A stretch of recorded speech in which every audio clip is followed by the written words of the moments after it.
Hello Year 3 and Year 4 and welcome back to our story that we're reading, Oliver and the Seawigs. We're up to chapter 8.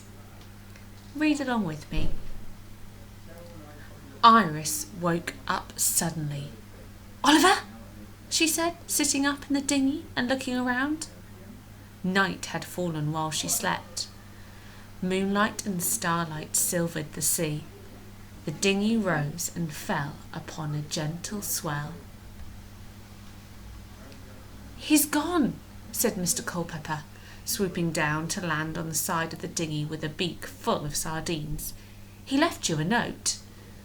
Iris looked around and saw the note that Oliver had left, tucked into a gap between the bottom boards. "What does it say?" she wondered. "How would I know?" said Mr. Culpepper. "I'm an albatross." Iris peered at the letters with her short-sighted eyes.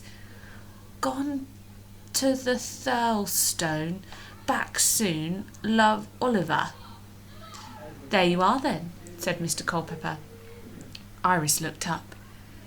Even she could see the Thirlstone, with the watermole balanced on its top. "But what about the army of monkeys?" she said, flapping her fins about in agitation. "He'll be taken prisoner, just like his mum and dad." She launched herself over the dinghy's side and dropped with a splash into the sea.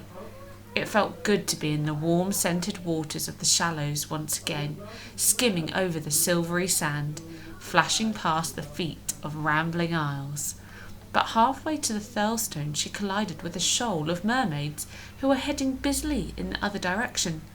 "Oof!" said their leader. He was a fat merman. He was annoyed at being head-butted in the belly. "Watch where you're going, can't you?" "Sorry," said Iris. "I'm on my way to the Singing Rocks. Yes, come on."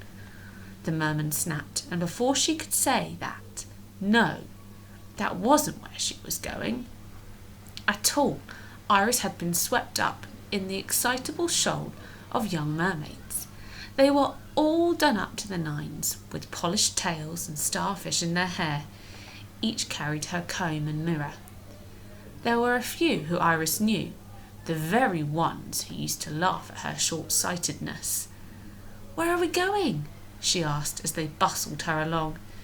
She hadn't been much more than a mer-baby on the last night of the Seawigs, and she wasn't entirely sure what it involved. "We're off to the Singing Rocks," one of them said, "to sing our songs for the rambling isles. Mermaids always sing on the night of the Seawigs, remember." "Come on."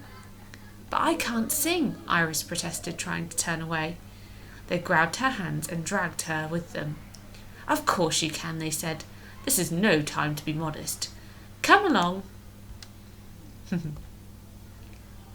Okay, I'm going to leave it there for today. I hope you enjoyed chapter 8 of our story.